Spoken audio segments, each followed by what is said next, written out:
Anastasia is a 23-year-old Russian girl with a story to tell. She was born and abandoned by her mother at a maternity home in Nizhny Tagil before spending the first 5 years of her life in a baby home. Even she doesn't even remember what she looks like. Can't even imagine. No pictures. She never knew or met her father. She was placed in the city's infamous Orphanage No. 1 until she was released after 9th grade. Anastasia remembers that her mother came to visit her once when she was 7, but now can't remember anything about her. Her only family was the other orphans. She recalls that a German family wanted to adopt her, but she wouldn't go with them, preferring to stay in the orphanage in the hopes that her mother would one day come for her. As a young teenager, she began running away from the orphanage, always going to stay with the girls who had been reunited with their families. Please understand that there are 2 types of orphans in Russia: true orphans and social orphans, those children who have been abandoned and forgotten, left to be raised by the government's orphanage system. When Anastasia was 14, she was arrested on burglary charges and spent a year in a colony for juvenile delinquents. When she was released, she went back to Orphanage No. 1 and asked for help, but the officials said no, that she was old enough to take care of herself.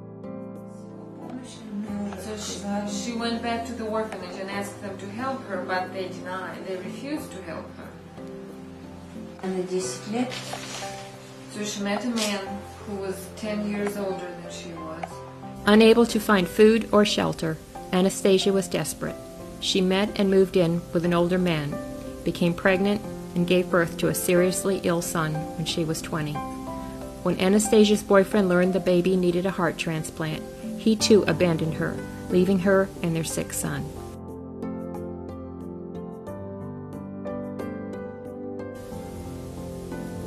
Anastasia and her baby traveled to Ekaterinburg, where her baby received his heart transplant. After 3 months of care in the hospital's clinic, they were released to live on the street. They lived in an apartment building hallway. Anastasia, desperate to care for the baby, returned to the orphanage and pleaded for help, but again she was told, "No, there's nothing we can do to help you."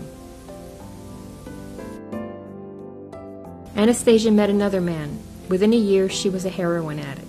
Trapped, no place to go, no money, no documents. She had reached the bottom.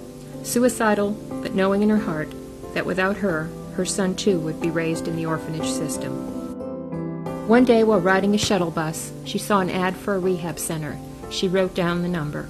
The next day, Anastasia called the center and spoke with Misha, a kind man who told her to come the following day and bring her baby, that he'd pay for the bus fare.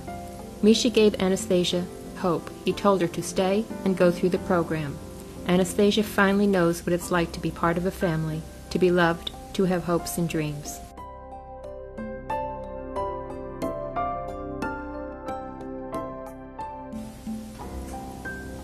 Anastasia has taught herself how to play the keyboard. She enjoys singing and writing music. She goes to church regularly and has applied to music college. Her documents are in order and her son is happy and healthy. When this video was filmed in mid-June, Anastasia, the staff at the rehab center, and the volunteers from Dasana and Big Family Ministries were filled with hope. Anastasia and Kirill seemed to have promising futures. Everyone who knew Anastasia believed that after what she had been through, she would cherish and protect Kirill, that she would keep him safe and out of the orphanage system. But everyone was wrong. Anastasia and Kirill left the rehab center in mid-July after she completed the program.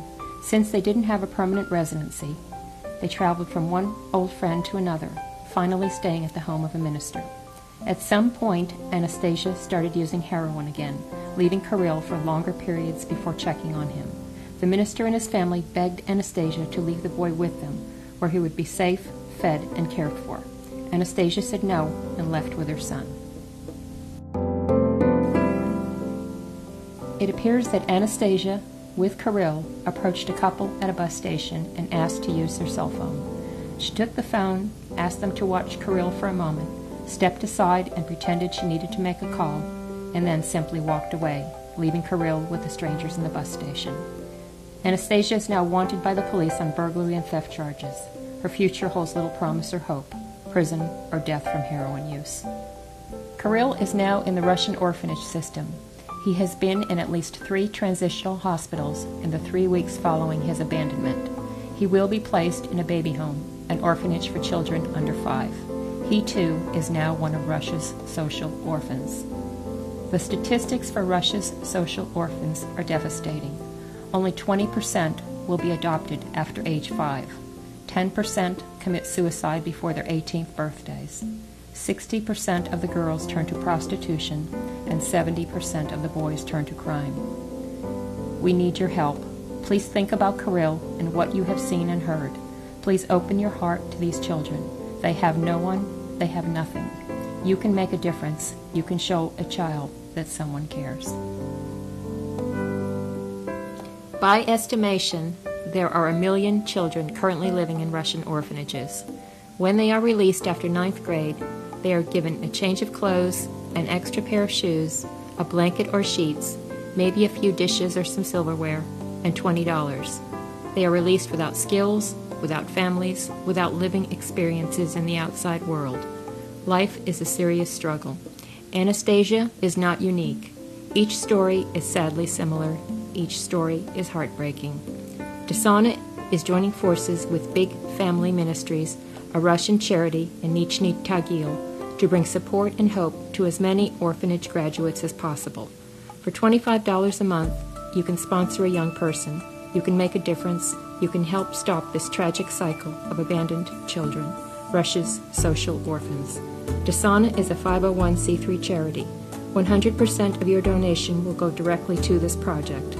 Please visit our website at www.dasanagiving.org to read about other projects, to make a donation, or to volunteer your time and talents. The children need your help. Thank you.